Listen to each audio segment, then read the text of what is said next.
La Edad Oscura, por Robert E. Howard y J. D. Felix. Las antorchas brillaban tenuemente en las fiestas del mall, donde los ladrones del este celebraban el carnaval por la noche. En el mall podías estar de fiesta y hacer todo el ruido que quisieras, ya que la gente decente evitaba esos barrios y los guardias eran sobornados con monedas o favores de todo tipo, volteando su mirada a otro lado. A lo largo de las calles, retorcidas y sin empedrar, llenas de basura, charcos fangosos y uno que otro cuerpo, los fiesteros borrachos caminaban, tambaleándose en el más profundo escándalo. Las armas de acero brillaban en las sombras, de donde provenían las risas exageradas de mujeres y ruidos de disputas y peleas. La pálida luz de las antorchas se reflejaba a través de las ventanas rotas, de las puertas abiertas de par en par. Y afuera, el olor a vino rancio y sudor, el grito de los borrachos golpeando las mesas con los puños y cantando desvergonzadamente, sorprendía como una bofetada en la cara. Las carcajadas resonaban en los techos bajos y manchados por el humo de uno de aquellos antros, donde se reunían pícaros de todo tipo, luciendo toda clase de andrajos y harapos como si fueran sedas de la más fina elaboración. Habían rateros prófugos, secuestradores de doncellas, ladrones de ágiles dedos, bravucones alardeando con sus mozas, mujeres de voces chillonas, vestidas de forma que dejaban poco a la imaginación. Los clientes del lugar eran en su mayoría de piel oscura, ojos negros y con dagas en sus cinturones y astucia en los corazones. Pero también había allí gente de varios pueblos extranjeros. Llamaba la atención una pequeña chica de apariencia frágil, con la vista sumida en un libro, con una vieja espada rota de color blanco en su cinturón. Puesto que los clientes llevaban y presumían sus armas al descubierto, no era extraño que muchas disputas se resolvieran con el golpe de un mandoble. Había también un falsificador chemita de nariz ganchuda y rizada barba, de color negro azulado. Un poco más allá, una chica, Bridunia, que intentaba seducir y robar a un hombre de Gunderland, de cabello dorado y esponjoso, algún mercenario errante o el desertor de algún ejército derrotado con una bonita hacha de batalla. Y el obeso y grosero bribón que provocaba risas en todo el lugar era un secuestrador profesional que había viajado de tierras lejanas para enseñar a los zamorios a raptar mujeres, algo que esta gente había perfeccionado como un arte desde la más tierna infancia.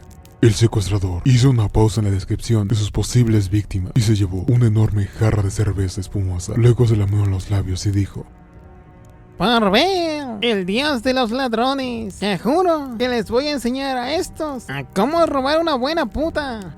Y estará al otro lado de la frontera de Zamoria antes del amanecer, donde ya tendré una caravana esperándola. El hombre se detuvo para darle otro trago a su cerveza. Un conde de Fir me prometió 300 piezas de plata por una esbelta joven, Britunia, de buena familia. Y saben, estuve vagando durante semanas por la ciudad de la frontera, donde me vestí de mendigo, hasta que encontré una que valió la pena. Y resultó que era macho. Pero qué bonito estaba. Cuando terminó de decir eso, este echó al aire un beso lascivo. Conozco señores de Shame que darían el secreto en la Torre de la Libertad por una noche con ese, dijo, volviendo a su cerveza. Alguien puso una mano en el hombro del sujeto y el hombre volteó la cabeza, frunciendo el ceño por la interrupción. Vio entonces a la joven del libro, de contextura pequeña, delgada y frágil, no mayor a unos 60, parada a su lado. La desconocida estaba fuera de lugar en ese antro, como una bestia, fingiendo ser una persona. Tenía el pelo rizado y dorado, comenzando a enrojecerse lentamente alrededor de sus hombros, hasta convertirse en un rojo escarlata en las puntas, con pequeñas trenzas alrededor de su cabello. Con un rostro ovalado, de nariz aristocrática, pómulos afilados y una boca suave. De piel pálida, piernas largas, postura erguida y el mentón ligeramente encorvado. Envuelta en una armadura de cuero negro, reforzada con escamas de hierro, con correas que la cruzan, sosteniendo hombreras de acero. Debajo una cota de malla de metal blanco que le llega hasta las rodillas y unos delicados guanteletes negros de cota de malla. De su espalda colgaba una maza de guerra de cabeza plana en forma de estrella, con una punta en forma de hacha, de color dorado, con pequeñas manchas turquesa, de por lo menos 20 kilos de peso, y un asta de madera envuelta en cuero negro de 70 centímetros de largo. De su cinturón colgaba una espada rota de un metal blanco. La guarda tenía incrustado un gran zafiro esférico, gavilanes largos en forma de plumas, una empuñadura dorada y un pomo hexagonal con el grabado de lo que solía ser un ave. En su bota izquierda se encontraba envainada una daga apenas visible, pero sus ojos con heterocromía, gris y verde, contrastaban con su frágil apariencia. Eran los ojos de un depredador buscando su siguiente presa. El hombre escupió su bebida, retrocediendo involuntariamente por el instinto al sentir la peligrosa aura de la chica. Has mencionado la Torre de la Libertad. Dijo la pequeña chica, hablando en lengua samoria con acento extranjero. He oído muchas cosas acerca de esa torre. ¿Cuál es su secreto? La actitud de la muchacha no parecía amenazadora y el valor del hombre había aumentado por el efecto de la cerveza y la evidente aprobación del público. El hombre la miró lleno de vanidad y dijo: ¿El secreto de la Torre de la Libertad? exclamó. Bueno, cualquier imbécil sabe que el sacerdote Yara vive allí, con una enorme joya llamada corazón. Ese es el secreto de su magia. La chica estuvo callada un momento, asimilando las palabras. Yo he visto esa torre. Dijo: Está en un enorme jardín en lo alto de la ciudad y rodeado de elevadas murallas. No he visto guardianes. Las murallas parecían fáciles de escalar, porque nadie ha robado esa misteriosa piedra preciosa. El hombre se quedó boquiabierto por la ingenuidad de la muchacha y riendo en carcajadas, burlándose de ella, a lo que se sumaron todos los presentes. ¡Escuchad a esta crédula! Gritando, Pretende robar la joya de Yara. Escucha, muchacha. dijo, dirigiendo una mirada siniestra a la joven. Vaya, vaya. Supongo que eres una de esas campesinas o pueblerinas del norte. Soy de tierras más allá del océano. Respondió la forastera con tono poco amistoso. La respuesta y el modo en que lo dijo no significó nada para el hombre. Seguramente ella quería darse un toque exótico, pues nada existía más allá del océano, solo una caída infinita. Se decía en sus pensamientos. Entonces, presta atención y aprende, muchacha. Dijo apuntando con su jarra de cerveza a la despistada joven. Debes saber que en Zamora, y especialmente en esta ciudad, hay más intrépidos ladrones que en cualquier otro lugar del mundo, incluido Cod. Si algún mortal hubiera sido capaz de robar la piedra preciosa, puedes estar segura de que habría desaparecido hace mucho tiempo. Tú hablas de escalar murallas, pero una vez que lo hayas hecho, desearías irte inmediatamente. Por la noche no hay guardianes, es decir, guardianes humanos en los jardines, por una buena razón. Pero en el cuarto del guardián, en la parte inferior de la torre, hay hombres armados. Y aún así, si lograra escabullirte entre los que te rodean por los jardines en la noche, tendrías que eludir a los soldados, porque la gema está guardada en alguna parte de la torre superior. Pero si alguien consiguiera atravesar los jardines, Explicó la chica. ¿por qué no iba a poder llegar hasta la gema por la parte superior de la torre, esquivando de ese modo a los soldados? El hombre la miró atónito una vez más. ¡Oíd lo que dice! Gritó en tono burlón. Esta pueblerina debe ser algún tipo de cambiapieles, alguna bruja o un nahual capaz de convertirse en un águila y volar hasta el borde de la torre, que se encuentra a tan solo 50 metros de altura y que tiene las paredes más lisas y resbaladizas que el cristal pulido. La chica miró furiosa a su alrededor, molesta por las carcajadas burlonas con las que los presentes aceptaban las palabras.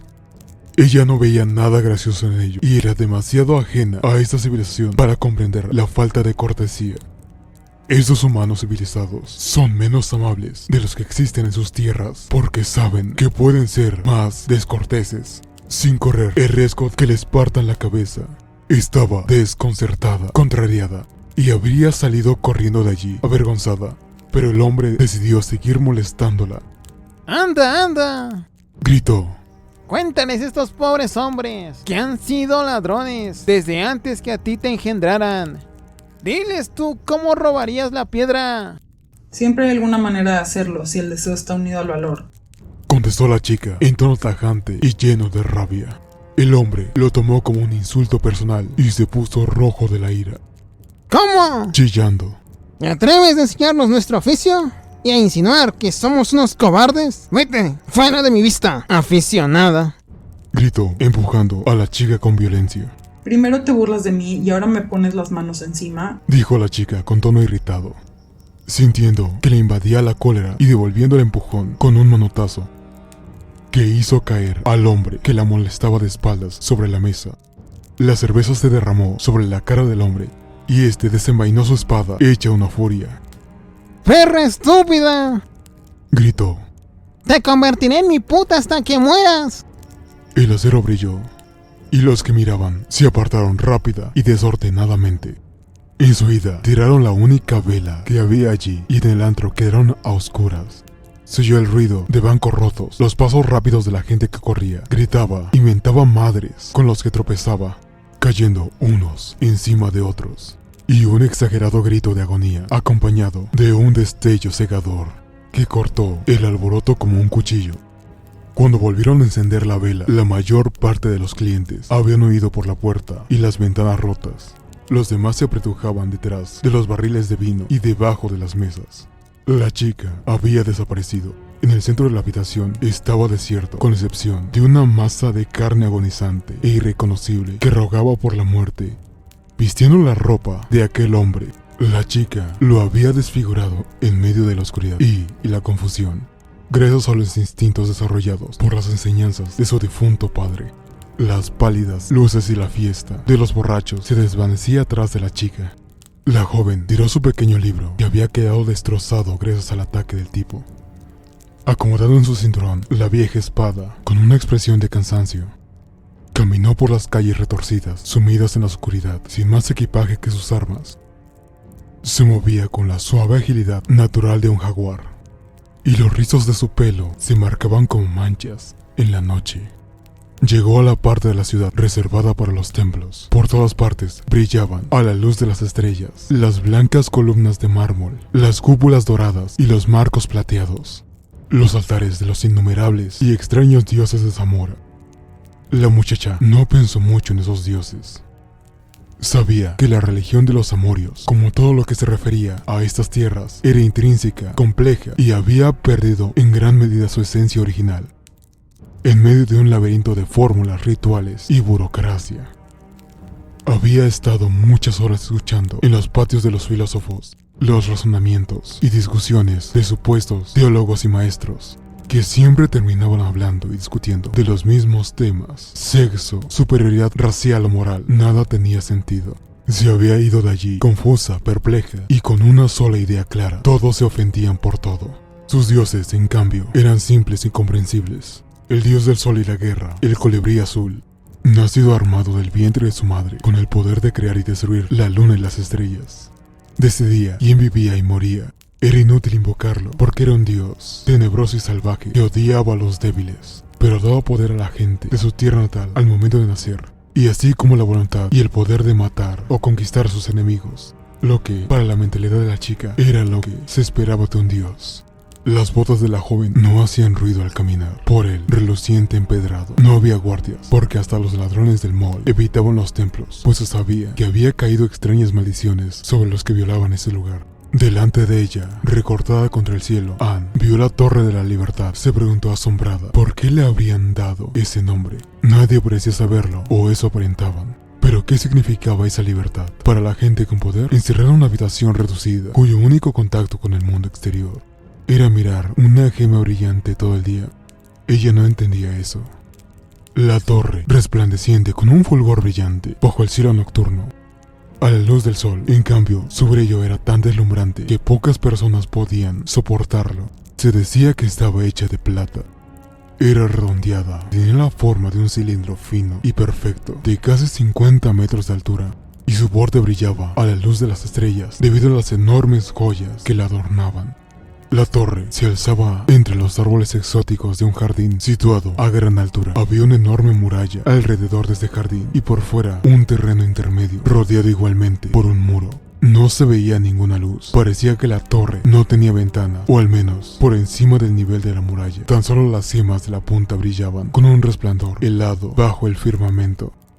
Los matorrales cubrían parte de la muralla exterior. De menor altura, la chica se acercó al muro y lo midió con la mirada. Era alto, pero ella podría saltarlo, tomando un poco de impulso y alcanzar el borde con los dedos. Luego sería un juego de niños, acelerar y pasar al otro lado. Y no tenía ninguna duda que podría saltar la muralla interior de la misma manera. pero ella vaciló al pensar en los extraños peligros que, según le decían, le pasaban a quien entraba. Esa gente le resultaba extraña y misteriosa. No eran de raza, ni siquiera tenían la misma sangre que los bretunios más occidentales, los nimedios, los cotios o los aquilonios, de cuyas culturas y misterios había oído hablar. Los amorios, en cambio, eran un pueblo antiguo y, por lo que pudo aprender, muy maligno. Pensó en Yara, el sumo sacerdote, que condenaba a los hombres y lanzaba extrañas maldiciones desde su torre. Se le pusieron los pelos de punta al recordar la leyenda que contó un paje ebrio de la corte, en la que Yara se había reído en la cara de un príncipe que lo había ofendido, y alzó delante de él una gema que brillaba como el fuego, un fuego maligno, de la que salieron rayos cegadores que envolvieron al príncipe, gritándole de supuestas pruebas que lo incriminaban con menores y animales, cayendo al suelo, dando un grito, solo para quedar transformado en un pequeño insecto que trató de huir tan rápido como pudo, solo para que Yara y la corte del príncipe lo aplastaran con los pies y lo llamaran enfermo. Vaya hipócrita, se decía la chica en sus adentros. Yara no salía con frecuencia de su torre mágica, y cuando lo hacía era para lanzar una maldición, matar a alguna persona, estar con alguna mujer, hombre, niño o bestia que viera. Simplemente hacía lo que quería, sin temor a alguna represalia. El rey de Zamora le temía más que a la misma muerte, y estaba siempre borracho. Era la única forma de soportar el miedo. Yara era muy viejo. La gente decía que tenía cientos de años, y agregaban que viviría eternamente gracias al poder mágico de su piedra preciosa que nombraban Corazón.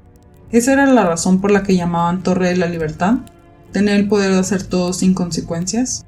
La chica, enfrascada en esos pensamientos, corrió rápidamente hacia la muralla. Oyó unos pasos quietos dentro del jardín y un sonido metálico. Se dijo que, a pesar de lo que afirmaban, un guardia rondaba en aquellos jardines. Anne esperaba ver si lo oía pasar nuevamente, pero el silencio era total en aquel misterioso jardín.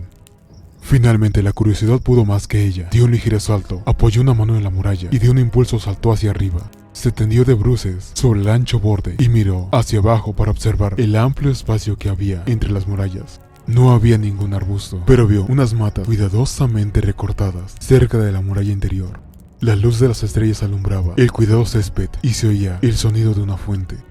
La chica se dejó caer sigilosamente hacia el interior, cogiendo su maza de guerra, mirando en todas direcciones. Se estremeció de miedo, como todos los salvajes, cuando se ven sin protección bajo la desnuda luz de las estrellas, y avanzó con un paso ligero hacia las curvas de la muralla, pegada a su sombra, hasta que se encontró frente al matorral que había visto antes. Entonces corrió velozmente hacia allí, y casi tropezó con un bulto que había en el suelo entre los arbustos. Aguzando la vista en la oscuridad, vio a alguien que se movía entre los arbustos próximos a la muralla. Se dirigió hacia allí empuñando su maza. No hizo más ruido que el que hubiera hecho un gato cazando un ratón. Pero a pesar de ello, el hombre que seguía la oyó. La chica alcanzó a ver un enorme cuerpo cerca de la muralla y se sintió aliviada al comprobar que al menos era una figura humana.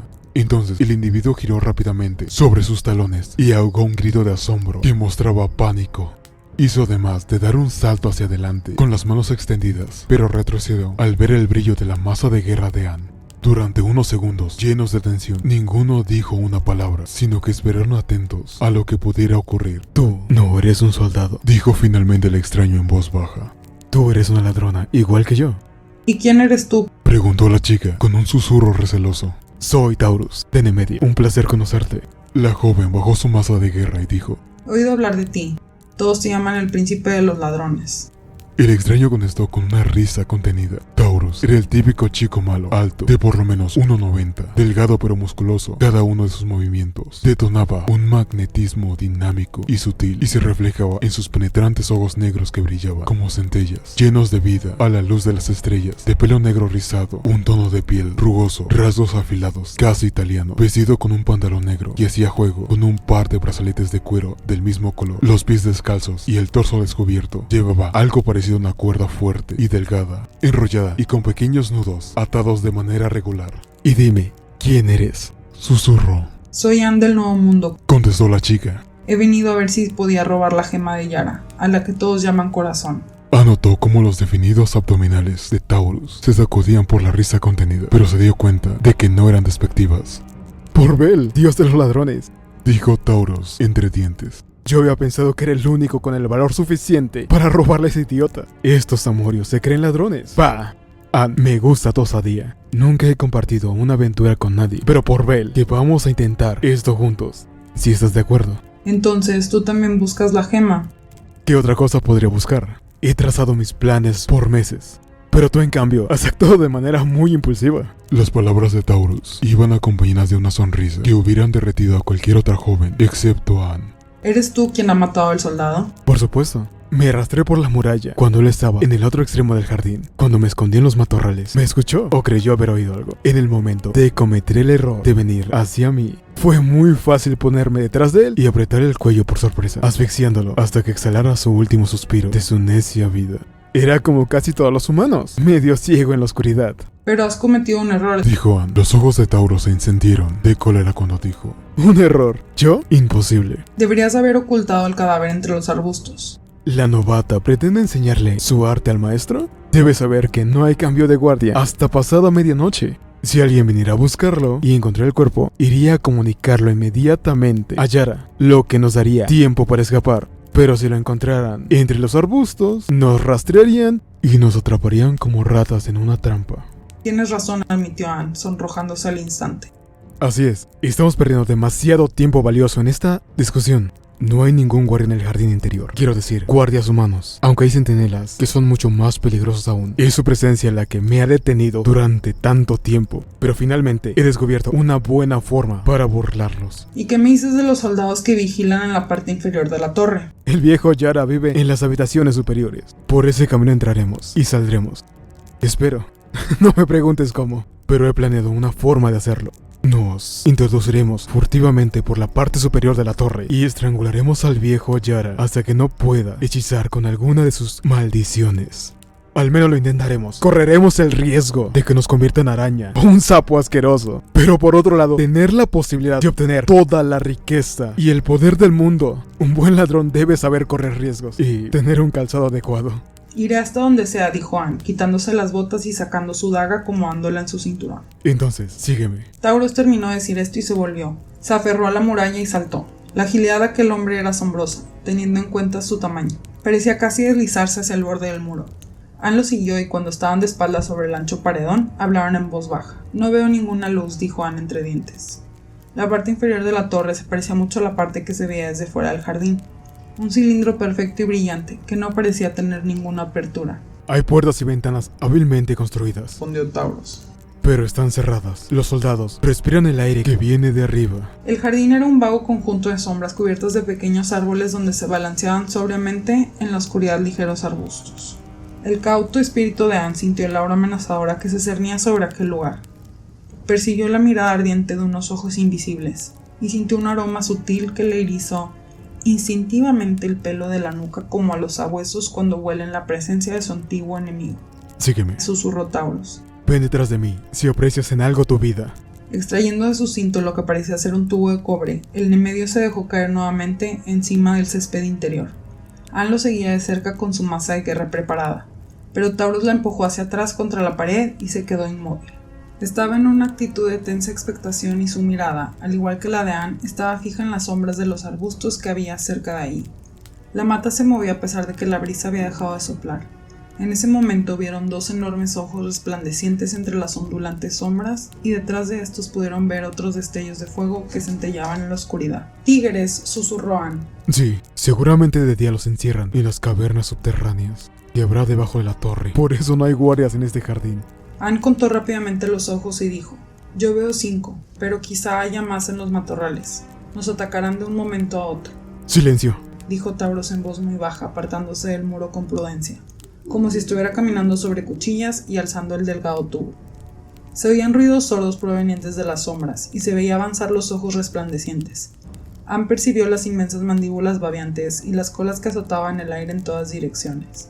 La tensión era insoportable. La chica empuñó su maza de guerra, a la espera del inevitable ataque de los gigantescos cuerpos felinos. Entonces Taurus se llevó al extremo del tubo a los labios y sopló con fuerza. Un gran chorro de polvo dorado salió por el otro extremo y se extendió instantáneamente formando una densa nube de color verde amarillento que cubrió los arbustos, ocultando los resplandecientes ojos. Taurus corrió apresuradamente hacia el muro. Anne lo miró sin comprender. La densa nube ocultaba los matorrales y no se oía nada. ¿Qué es ese polvo?, preguntó la joven preocupada.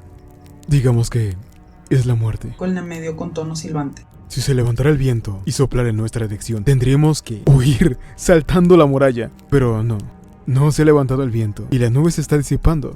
Espera hasta que desaparezca del todo, ya que respirar ese polvo supone la muerte. Finalmente quedaron flotando solo unas tenues nubecillas amarillentas en el aire. Cuando desaparecieron, Tauros indicó a su compañero con la mano que avanzara. Se dirigieron sigilosamente hacia los arbustos y Anne se quedó boquiabierta.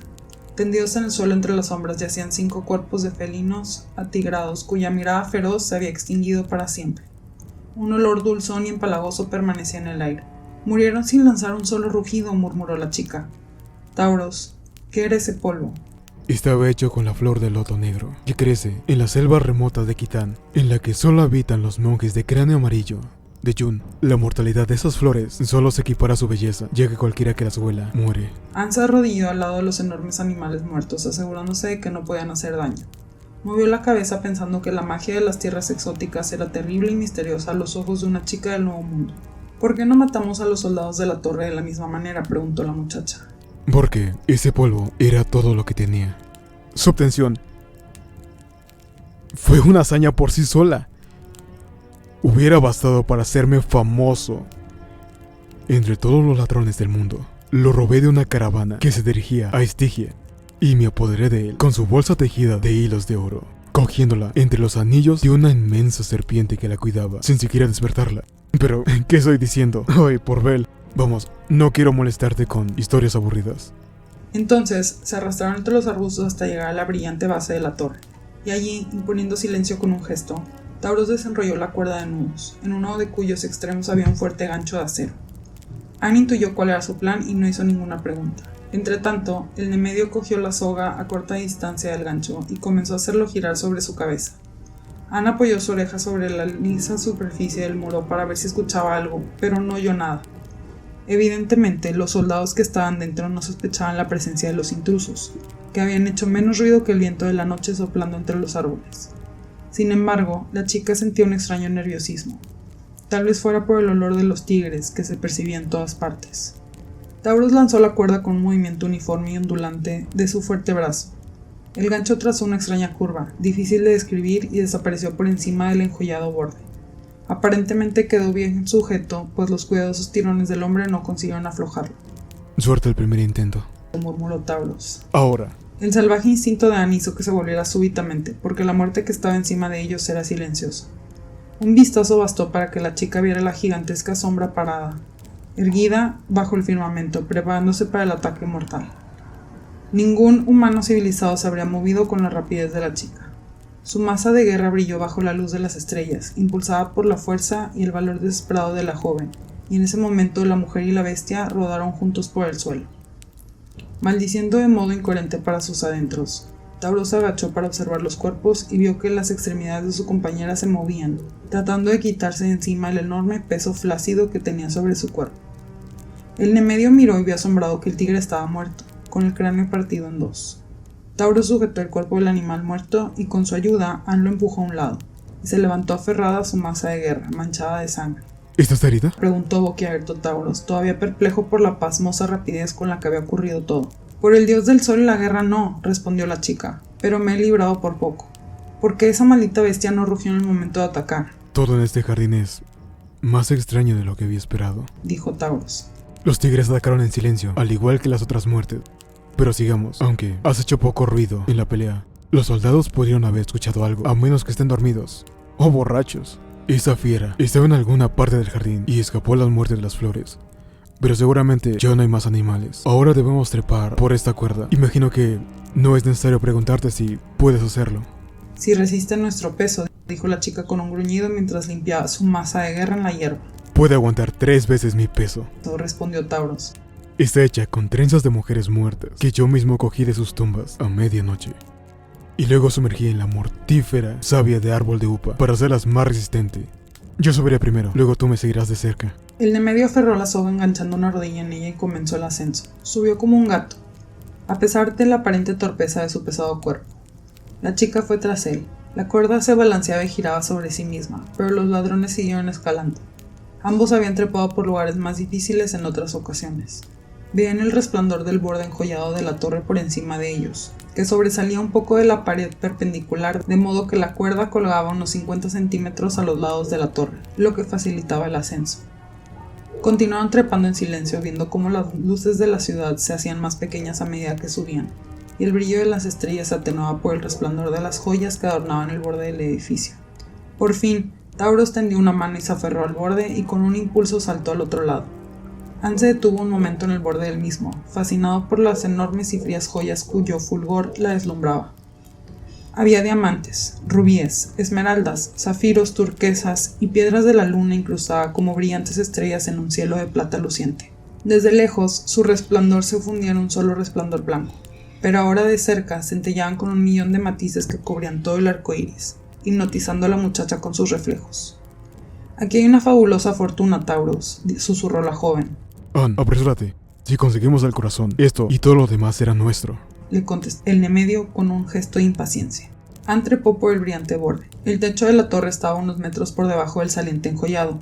Era plano y estaba hecho de una sustancia de color azul oscuro, mezclado con oro, de modo que el conjunto parecía un enorme zafiro salpicado de brillantes polvos de oro. Del otro lado parecía haber una especie de habitación construida sobre el techo, del mismo material que las paredes de la torre, adornada con figuras hechas con gemas más pequeñas. La única puerta que se veía era de oro macizo con paneles labrados e incrustaciones de piedras preciosas que resplandecían con un fulgor helado. Anne lanzó una mirada hacia el resplandeciente océano de luces que se desplegaban a lo lejos y miró a Tauros. El Nemedio estaba recogiendo y enrollando la soga. Enseñó a la chica el lugar en el que se había enganchado del acero y pudieron ver que la punta había quedado sujeta debajo una brillante joya en el lado interior del borde. Tuvimos suerte una vez más, susurró Tauros. Era de imaginarse que el peso de ambos podría haber destrozado la piedra. Ahora sígueme, que los verdaderos peligros de nuestra aventura acaban de empezar. Estamos en la guarida de la serpiente y no sabemos dónde está escondida. Atravesaron a rastros la misteriosa y brillante terraza como panteras detrás de su presa y se detuvieron delante de la puerta de oro. Con mano cautelosa y hábil, Tauros la empujó un poco y ésta se abrió sin ofrecer resistencia. Ambos miraron hacia el interior en guardia contra lo que pudiera suceder. Por encima del hombro del Nemedio, Anne vio una resplandeciente habitación cuyas paredes, cielo raso y suelo estaban cubiertos de enormes joyas blanquecinas que la iluminaban con un brillo deslumbrante. No había señales de vida. Antes de cortar nuestra retirada, dijo Tauros en voz baja, vuelva al borde de la torre y mire en todas direcciones. Tengo un mal presentimiento y espero que no sea nada. Si ves algún movimiento de soldado en los jardines o cualquier otra señal sospechosa, vuelve a decírmelo. Yo te espero más adelante. Anne no veía razones para ello, por lo que tuvo una leve sospecha en su cauto ánimo respecto a su compañero, pero a pesar de ello hizo lo que Tauros le pedía. En cuanto Anne se dio la vuelta, el Nemedio se deslizó hacia el interior de la habitación y la cerró por dentro. Anne se arrastró hacia el borde de la torre y después de comprobar que no había ningún movimiento sospechoso en los ondulantes matorrales de abajo, regresó a la puerta de la torre y de repente oyó un grito ahogado desde el interior. La chica, electrizada, dio un salto y la puerta se abrió de par en par, dejando ver la silueta de Tauros recortada contra el frío brillo del fondo. El hombre se tambaleó y sus labios se entreabrieron, pero solo se oyó un jadeo seco. Aferrándose a la puerta dorada en busca de apoyo, dio unos pasos vacilantes por la terraza y luego se desplomó de bruces, apretándose la garganta. La puerta se cerró a sus espaldas. Anne, encogida como una leona acorralada, no vio nada detrás del Nemedio herido en el breve instante en que la puerta estuvo abierta, salvo una engañosa sombra que cruzó como una flecha por el reluciente suelo. Nadie vino detrás de Tauros a la terraza, y Anne se inclinó sobre el joven hombre caído. El Nemedio miró hacia arriba con los ojos dilatados y vidriosos, con un desconcierto aterrador. Sus manos se clavaron en la garganta, sus labios babearon y emitieron un murmullo. Fue una buena aventura mientras duró. Me alegro de morir mirando dos hermosas joyas dentro del rostro de una hermosa y linda chica. Y de pronto se puso rígido. La tónica chica se dio cuenta de que estaba muerto. Tuvo la sensación de que Tauros había lanzado su último suspiro sin saber qué clase de muerte se había batido sobre él. Anne miró perpleja hacia la enigmática puerta de oro. En aquel recinto vacío de paredes llenas de deslumbrantes joyas, la muerte había sorprendido al príncipe de los ladrones tan rápida y misteriosamente como la que él había ocasionado a los tigres del jardín. La chica pasó su mano con cuidado por el cuerpo semidesnudo del hombre, tratando de ver si había una herida, pero las únicas señales de violencia que tenían estaban entre los hombros, en la base de su cuello de toro. Eran 3 heridas pequeñas, como si 3 uñas afiladas se hubieran hundido profundamente en su carne. Los bordes de las heridas eran negros y emanaban un leve hedor putrefacto. ¿Serían dardos envenenados?, se preguntó Anne. pero en este caso deberían de estar clavados todavía en las heridas. La chica se acercó cautelosamente a la puerta dorada y la empujó, y vio ante sus ojos una habitación vacía bañada por el resplandor helado y luminosa cantidad de piedras preciosas. En el mismo centro del cielo raso observó distraídamente un dibujo extraño. Se trataba de un diseño octogonal de color negro, en cuyo centro brillaban 4 piedras preciosas con un fulgor rojo distinto al resplandor blanco de las demás joyas. En el extremo opuesto de la habitación había otra puerta, igual a aquella en la que se encontraba, aunque no tenía paneles tallados. ¿La muerte habría venido de allí? Una vez logrado su objetivo, ¿se habría alejado por el mismo sitio? Después de cerrar la puerta, la chica dio unos pasos por la habitación. Sus pies desnudos no hacían ruido sobre el suelo cristalino. No había sillas ni mesas. Se veían tan solo 3 o 4 camas cubiertas de seda con extraños bordados en oro, y varios cofres de caoba con refuerzos de plata. Algunos de estos estaban cerrados con pesados candados dorados. Otros tenían las tapas talladas abiertas, y en ellos se veían montañas de joyas en un exuberante y desordenado derroche de color para asombro de la chica. Anne lanzó un juramento entre dientes. Aquella noche había visto más riquezas que las que jamás hubiera imaginado que existieran en todo el mundo, y sintió mareos de solo pensar en el valor de la joya que estaba buscando. Se encontraba en el centro de la habitación, y avanzó cautelosamente con la cabeza alta y empuñando su maza de guerra, cuando la muerte la tocó de nuevo silenciosamente.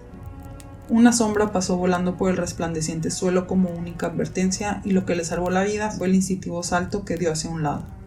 Vislumbró por un instante una cosa negra y peluda que pasó por encima de ella con un chasquido de colmillos, y algo que le salpicó su hombrera de acero que la estaba deshaciendo. Arrancándosela al dar un salto hacia atrás, con la maza de guerra en alto, vio que esa cosa horrible cayó al suelo. Giró y corrió hacia ella con asombrosa velocidad. Se trataba de una araña negra, imposible de imaginar salvo en las pesadillas más horrendas. Era grande como un jabalí, y sus 8 patas gruesas y peludas transportaban su monstruoso cuerpo a gran velocidad. Sus 4 ojos de brillo maligno centellaron con una expresión de una inteligencia terrible, y sus colmillos destilaban un veneno que Anne ya conocía, viendo cómo su sombrera que se había arrancado se terminaba de disolver hasta desaparecer. Comprendió que el veneno estaba cargado de una muerte segura, pero terrible. Este era el asesino que se había dejado caer desde el centro del cielo raso y había atacado a Taurus en el cuello. Qué necios habían sido, por no sospechar que las habitaciones superiores estarían tan bien cuidadas como las inferiores. Estos pensamientos pasaban rápidamente por la cabeza de Anne mientras el monstruo se abalanzaba sobre ella. Dio un gran salto y la araña pasó por debajo, giró y volvió al ataque. Esta vez la joven la eludió dando un salto hacia el costado y le asestó un golpe con su maza de guerra. Su punta afilada en forma de hacha le cercenó una de sus patas peludas, y volvió a salvarse cuando el monstruo se revolvió contra ella, con los colmillos chasqueando endiabladamente. Pero la araña abandonó la persecución, se volvió, salió corriendo por el suelo cristalino y subió por la pared hasta el cielo raso, donde se encogió por un instante, mirándolo fijamente con sus demoníacos ojos rojos. Entonces, sin ninguna señal, se lanzó hacia el espejo, dejando tras de sí un hilo gris y pegajoso. Anne retrocedió para eludir el cuerpo que caía violentamente sobre ella, y luego se agachó frenéticamente justo a tiempo para no quedar atrapada en los gruesos hilos de la telaraña. La joven vio la intención del monstruo y saltó hacia la puerta, pero la araña fue más rápida y lanzó un hilo pegajoso hacia allí, aprisionándola.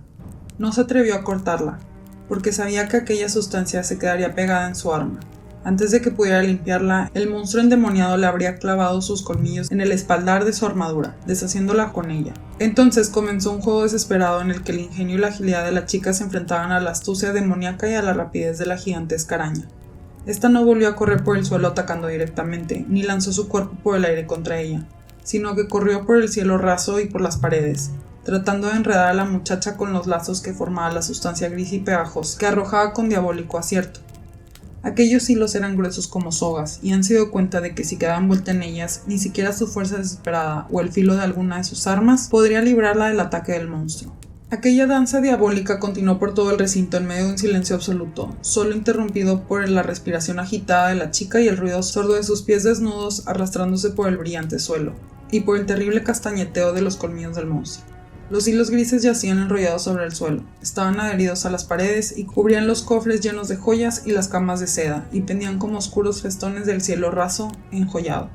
La increíble agilidad de los ojos y el pequeño cuerpo de Anne lograron mantenerla a salvo, aunque los pegajosos hilos le habían pasado tan cerca que llegaron a rasgar su armadura de cuero y arrancar escamas de hierro que reforzaban su vestimenta. La muchacha sabía que no podía eludirlos por mucho tiempo, No solo tenía que prestar atención a los hilos cambiantes que colgaban del techo, sino también a las que estaban en el suelo. Tarde o temprano los hilos pegajosos la envolverían como una serpiente, y entonces, envuelta como un gusano en un capullo de seda, estaría a merced del monstruo. La araña atravesó la habitación corriendo con el hilo gris ondulando detrás. Anne dio un gran salto y se subió a una de las camas. Con un rápido giro el monstruo se subió por la pared y el hilo saltó del suelo como si se estuviera vivo, apresando el tobillo de la chica. Esta cayó al suelo tironeando frenéticamente para librarse de la telaraña que la tenía cogida como el anillado cuerpo de una serpiente, hecha de brasas ardientes. El peludo monstruo bajó corriendo por la pared para consumar su captura. En el frenesí de la batalla, Anne cogió uno de los cofres de joyas y lo arrojó con todas sus fuerzas. El imponente proyectil fue a dar en medio de las negras patas y aplastó al monstruo contra la pared con un crujido sordo y repugnante. La sangre y la baba verdosa salpicaban en todas direcciones y el destrozado cuerpo cayó al suelo junto al cofre. La araña negra quedó aplastada entre una cantidad enorme de brillantes joyas. Las patas peludas se movieron caóticamente. Los ojos moribundos de la araña lanzaron una última mirada que brilló como un rubí entre las centelleantes piedras preciosas. Anne miró a su alrededor. Al ver que no aparecía otro monstruo, se aplicó a quitarse la telaraña que la apresaba y quemaba. La sustancia gris se pegaba tenazmente a su tobillo y pantalón, junto a sus guanteletes e incluso su daga con la que intentó cortarlo. Pero por fin consiguió liberarse a pesar del dolor, sacrificando con ello parte de su vestimenta y una de sus armas. Cogió su maza de guerra y se abrió camino eludiendo los grises anillos e hilos. Se dirigió hacia la puerta interior. No podía imaginar los horrores que le esperaban ahí. La chica estaba enardecida y puesta que había venido tan lejos y superado tantos peligros, estaba resuelta a ir hasta el final de la aventura, ocurriera lo que ocurriese. Tuvo la sensación de que la joya que buscaba no se encontraba entre las que estaban desparramadas desordenadamente por la resplandeciente habitación. Cuando pasó por entre los hilos que obstruían la puerta interior, advirtió que ésta no estaba cerrada. Se preguntó si los soldados habrían descubierto su presencia. Lo cierto es que ella se encontraba encima de ellas, y si era cierto lo que se decía, estaban acostumbrados a oír todo tipo de ruidos extraños en la torre, sonidos siniestros, gritos de agonía y horror. La chica no dejaba de pensar en Yara, y no se sentía del todo confiada cuando abrió la puerta, pero solo alcanzó a ver un tramo de escalones plateados que descendían, apenas iluminados por una luz que no podía adivinar de dónde venía. Bajó silenciosamente, colgó su maza de guerra de su espalda y empuñó su arma rota como su hermana se lo había enseñado y repetido tantas veces en el pasado. La mano fuerte cerca de la guarda y la otra sosteniendo el pomo. No oyó ningún ruido y poco después llegó hasta una puerta de huesos entrecruzados con hematites incrustados. Se detuvo a escuchar, pero no oyó nada desde el interior. Solo se veían salir lentas espirales de humo por debajo de la puerta que despedían un olor extraño y desconocido para la chica. Más abajo, la escalera plateada seguía descendiendo hasta perderse en las sombras, y del tenebroso agujero no provenía sonido alguno. Tenía la extraña sensación de que estaba sola en una torre habitada por espectros y fantasmas. Llegando hasta una extraña puerta, Anne la empujó con el hombro sigilosamente. La puerta de huesos entrecruzados que se abrió en silencio hacia adentro. Y permaneció en el reluciente umbral, mirando fijamente a su alrededor como una loba en un lugar extraño, dispuesta a luchar o a huir en un instante. Se hallaba ante una amplia habitación con una enorme cúpula dorada. Las paredes eran de jade pulido y el suelo de marfil estaba parcialmente cubierto por gruesas alfombras. El humo y el olor exótico del incienso provenían de un brasero apoyado sobre un trípode dorado, detrás del cual había una especie de ídolo maligno encadenado sobre un altar de mármol. Anne miró horrorizada la imagen de un monstruo de 2 metros con apariencia de gusano encorvado, con el cuerpo deformado por miles de bultos hinchados, quemados y descarnados, docenas de tentáculos que se retorcían saliendo de su espalda. Su piel es oscura, arrugada, llena de llagas y heridas abiertas en forma de agujeros. Anne contempló el intento de lo que sería la cabeza, que imitaba un glande deformado. Debajo salían unos ojos cerrados como si estuviera durmiendo, pero expresaban rabia, con un intento de boca donde salían colmillos encarnados y encimados sin ningún orden, que daban como resultado una sonrisa maliciosa. Anne trató de mantenerse en calma y con las náuseas que le provocaba estar frente a este ídolo maligno. ¿Aquel era el dios de Yara? Pero ¿dónde podía estar la gema si no escondía en el interior del ídolo, puesto que la piedra se llamaba corazón? A medida que Anne avanzaba, con los ojos fijos en el inmóvil ídolo, este abrió súbitamente los ojos. La chica se quedó paralizada por sorpresa. No era una imagen, sino una cosa viva, y ella estaba atrapada en su habitación.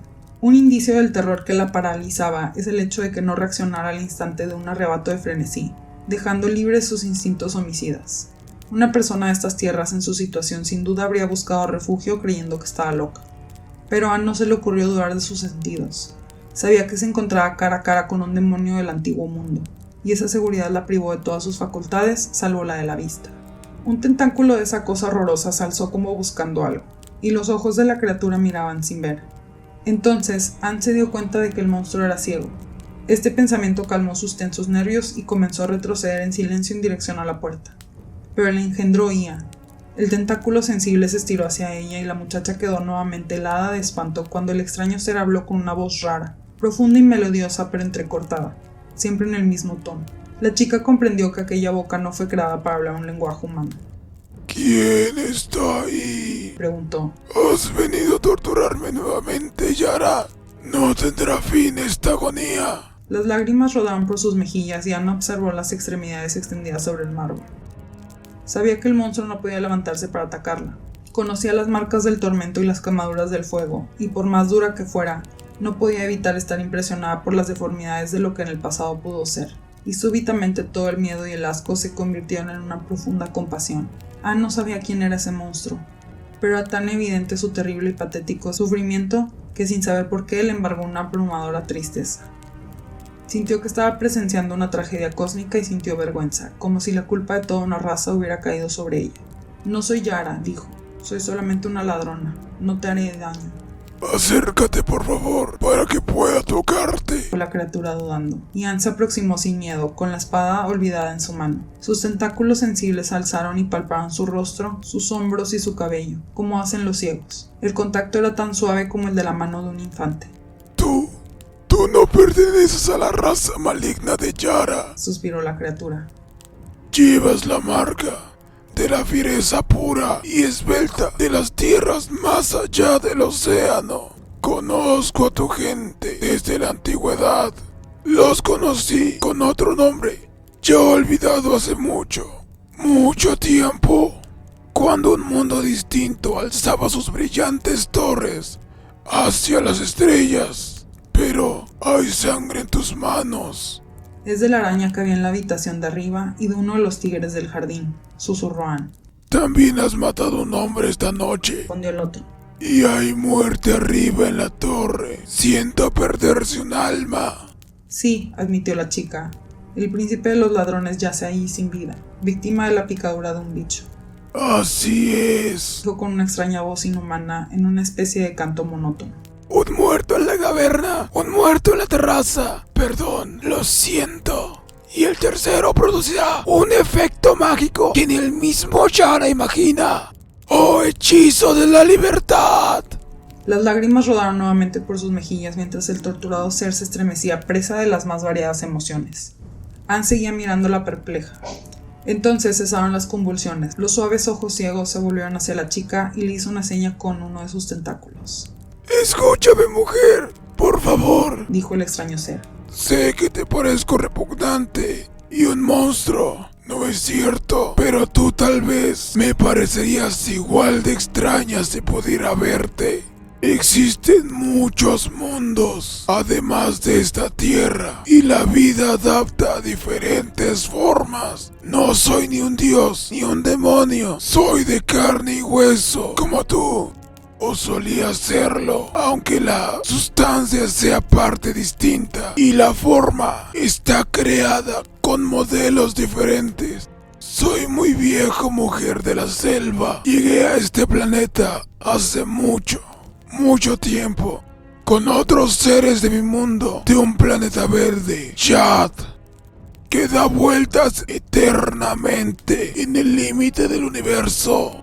Viajamos por el espacio con poderosas alas que nos transportaron por el cosmos a la mayor velocidad que la luz, porque habíamos luchado contra los reyes de Yad y fuimos derrotados y desterrados. Jamás pudimos regresar porque en la tierra nuestras alas se marchitaron. Aquí vivimos alejados de la vida terrenal. Luchamos contra los extraños y terribles seres que en ese entonces poblaban la tierra, y por ello fuimos temidos y nadie nos molestó en las sombrías selvas del este, donde teníamos nuestra morada. Hemos visto cómo criaturas que ustedes llamarían monos se transformaban en hombres, y los vimos construir las ritulantes ciudades de Valusia, Camelia, Comorrat y tantas otras. Los hemos visto tambalearse ante el ataque de los llamados Atlantes, Pictos, Lemurios. Hemos visto cómo los océanos se levantaban y sumergían a la Atlántida y Lemuria, junto con las islas de los Pictos y las brillantes ciudades civilizadas. También vimos cómo los sobrevivientes de los reinos de los Pictos y los Atlantes construyeron sus imperios de la Edad de Piedra y luego cayeron a la ruina, enzarzados en sangrientas batallas. Hemos visto cómo los Pictos se hundían en los abismos de salvajismo y cómo los Atlantes se volvían al nivel del mono.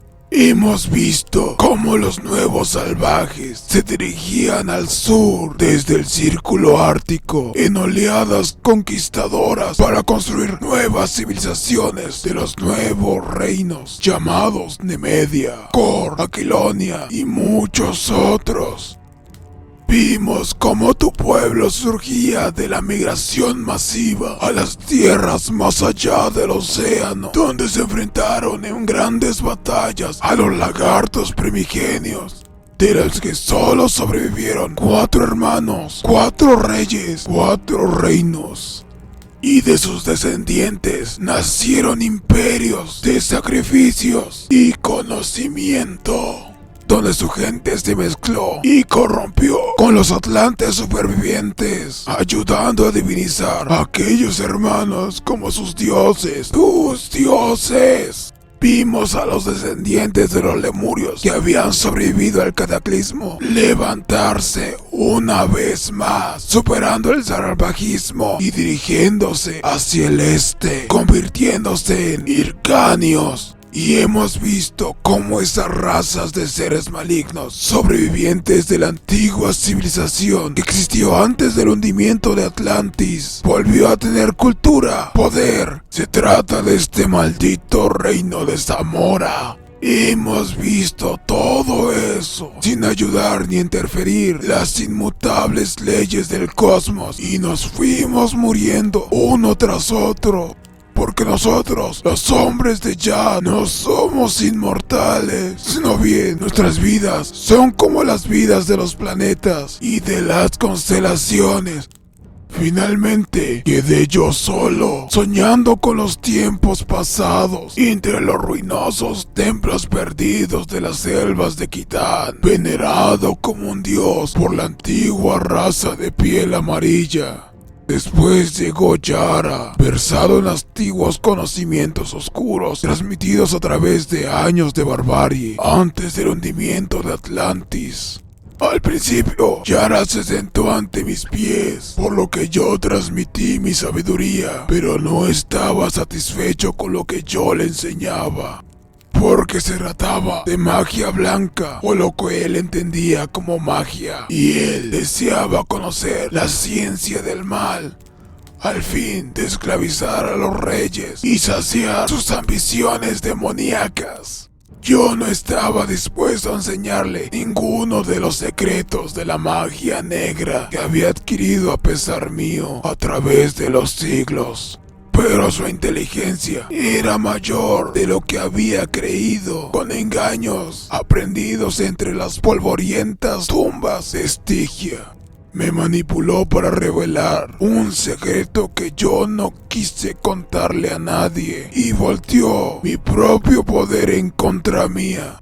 Me convirtió en un objeto, su juguete personal. ¡Oh, Dios de Ya! ¡Qué amarga ha sido mi penitencia por los pecados de mi pasado! Me trajo desde las remotas selvas de Kitai, donde los monos bailaban al compás de las flautas de los sacerdotes amarillos y donde las ofrendas de frutas y vino atestaban mis rotos altares. Nunca volví a ser el dios de la buena gente de la selva, sino que me convertí en un esclavo que saciaba las depravaciones de un demonio con forma humana. Sus ojos ciegos se volvieron a inundar de lágrimas. Me recluyó en esta torre que construí para él en una sola noche.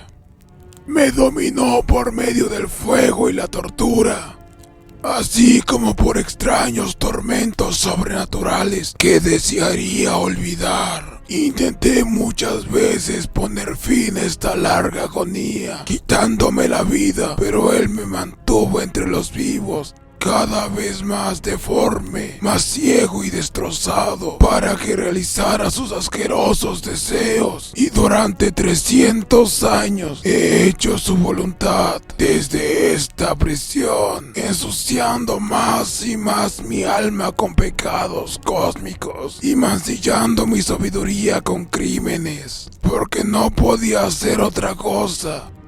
Pero tú eres la mano del destino. Te lo ruego, por favor, coge la piedra preciosa que está en aquel altar. Anne se volvió hacia el altar de oro y marfil que le había señalado el extraño ser y cogió una enorme joya redonda, clara como un cristal carmesí, y en ese momento descubrió que era el corazón.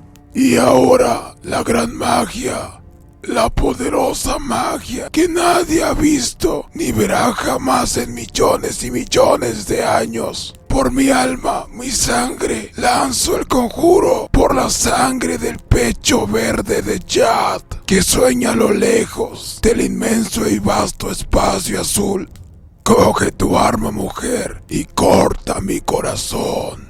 Luego estrújalo de modo que la sangre fluya sobre la piedra roja. Después, baja por esa escalera y entra en la habitación oscura en la que está sentado Yara, envuelto en sueños malignos. Pronuncia su nombre y despertará. En ese momento has de colocar la gema delante de él y repite estas palabras. Jad Cosa te ofrece su último don y su último encantamiento. La vida de un hombre no es la vida de Jad, y la muerte humana es la muerte de Jad. Libérame de esta prisión de carne ciega. Déjame soñar con lo que alguna vez fue mi pasado. Yo te Jad, con aura brillante, alas para volar, pies para bailar, ojos para ver y manos para tocar. Anne se acercó con gesto vacilante y Yakosha, Uyoga, como si notara su indecisión, le indicó dónde debía clavar su arma. La hoja de la espada rota se envolvió en luz, revelando el filo completo de un arma hecha de luz y hielo, al mismo tiempo que el zafiro incrustado en la guarda pasó del azul al morado finalizando en rojo, provocando cansancio, mareos y dolor a su portador. La joven apretó los dientes y hundió profundamente la espalda. La sangre fluyó abundante, empapando la hoja de la espada y su mano. La extraña criatura se agitó convulsivamente y luego quedó completamente inmóvil. Cuando estuvo segura de que ya no estaba vivo, al menos en el sentido que ella entendía de la vida, Anne se aplicó la espantosa tarea y enseguida extrajo algo que ella supuso que sería el corazón de aquel ser extraño, aunque curiosamente era distinto de cualquier corazón que ella había visto. Sosteniendo la víscera, que aún latía, sobre la deslumbrante joya, la apretó con ambas manos y un río de sangre cayó sobre la piedra. Para su sorpresa, la sangre no se derramó, sino que fue absorbida por la gema como si fuera una esponja. Sosteniendo la joya con todo cuidado, la muchacha salió del fantástico recinto, arrastrando los pies y sosteniéndose de las paredes completamente agotada. Se dirigió hacia la escalera de plata. No miró hacia atrás, a pesar de los ruidos de huesos rotos y carne desgarrada. Sabía que era algo que no debía ser visto por lo traumático que era, a pesar de ser lo contrario que le hizo al hombre que bebía en el Maul. Pues los efectos de la Body Expeller, su espada rota, son terribles para una persona sana o beneficiosos para un moribundo. Cerró tras de sí la puerta de hueso y bajó la escalera de plata sin vacilar. No se le ocurrió desobedecer las instrucciones que había recibido. Se detuvo ante la puerta oscura, en cuyo centro había una sonriente calavera de plata, y la abrió. Su mirada recorrió la habitación oscura y azabeche. Vio reclinada sobre una cama de seda negra una figura alta y delgada. Delante de él estaba Yara, el sacerdote y brujo, con los ojos abiertos y dilatados por los vapores del loto amarillo, mirando a lo lejos como sumido en abismos nocturnos que estaban más allá de la percepción humana. «Yara», gritó Anne, como un juez que pronuncia una condena. «Despierta». Los ojos se abrieron al instante y se volvieron fríos y crueles como los de un buitre. La negra figura vestida de seda se irguió lúgubre sobre la chica. «Perra», dijo con voz aguda como la de una cobra. «¿Qué haces aquí?» Anne depositó la joya sobre una enorme mesa de ébano. «El que envía esta gema me mandó decir: Yakosha te ofrece su último don y su último encantamiento». Yara retrocedió. Su rostro era oscuro y ceniciento. La joya ya no era cristalina y pura, su turbio centro palpitaba y vibraba, y en su superficie flotaban curiosas volutas de humo de colores cambiantes. Como atraído hipnóticamente, Yara se inclinó sobre la mesa y cogió entre sus manos la gema, mirando fijamente su sombrío interior como si se tratara de un imán que le fuera a extraer su convulsiva alma del cuerpo. Cuando Anne miró, pensó que sus ojos la engañaban, porque cuando Yara se había levantado del lecho, el sacerdote le había parecido gigantesco, y ahora vio que la cabeza de Yara apenas le llegaba al hombro a pesar de su pequeño tamaño. La joven parpadeó desconcertada y por primera vez en toda la noche dudó de sus sentidos.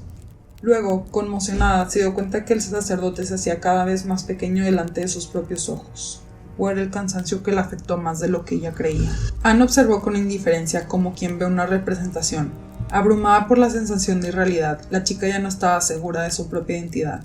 Solo sabía que estaba contemplando las manifestaciones externas de un juego invisible de colosales fuerzas exteriores que estaban más allá de su comprensión.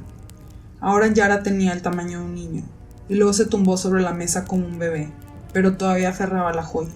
De pronto el hechicero se dio cuenta de cuál era su destino y dando un brinco soltó la gema.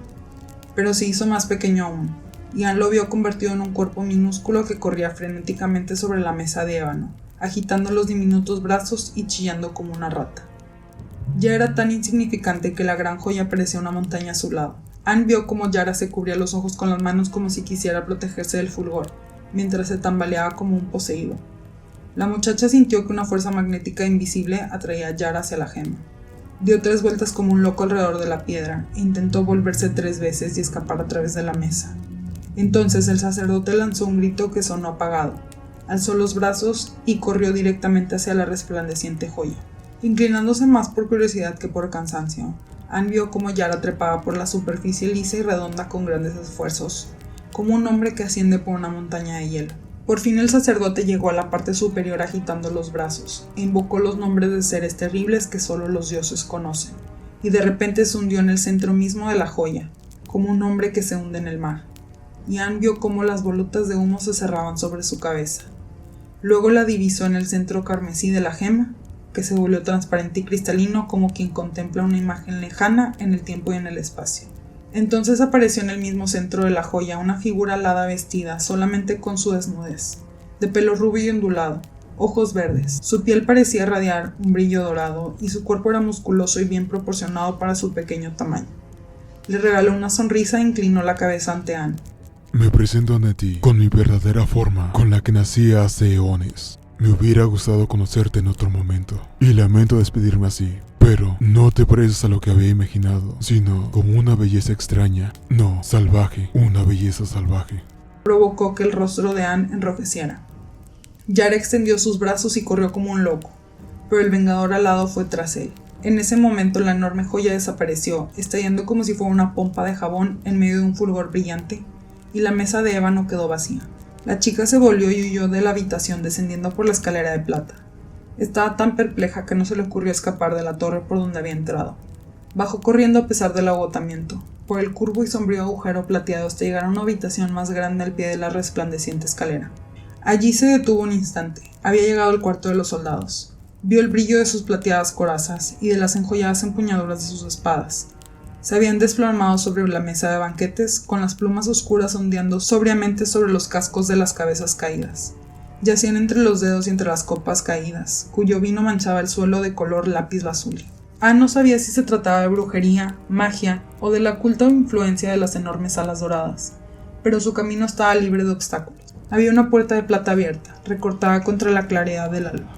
La chica se tomó el tiempo de buscar las botas que había dejado, salió a los verdes jardines con el calzado en sus manos y cuando la brisa del alba sopló, inundándola de la fresca fragancia de exuberantes plantas, se estremeció como si despertara de un sueño. Se volvió con un gesto vacilante, sentándose sobre una roca para mirar fijamente la enigmática torre en la que ella había estado hace un momento. Estaba embrujada y presa de un encantamiento, había soñado todo lo que creía haber vivido. Mientras hacía estas preguntas, vio de repente que la resplandeciente torre, recortada contra el cielo escarlata del alba, y la cúpula incrustada de relucientes joyas que brillaban cada vez con más intensidad por los primeros rayos del sol, se tambaleó y cayó estrepitosamente desintegrándose en minúsculas partículas resplandecientes. Anne intentó ponerse sus botas después del espectáculo, pero algo brillaba dentro de una de ellas, sacando una pequeña gema dorada y observándola. No era necesario, con un gracias hubiera bastado.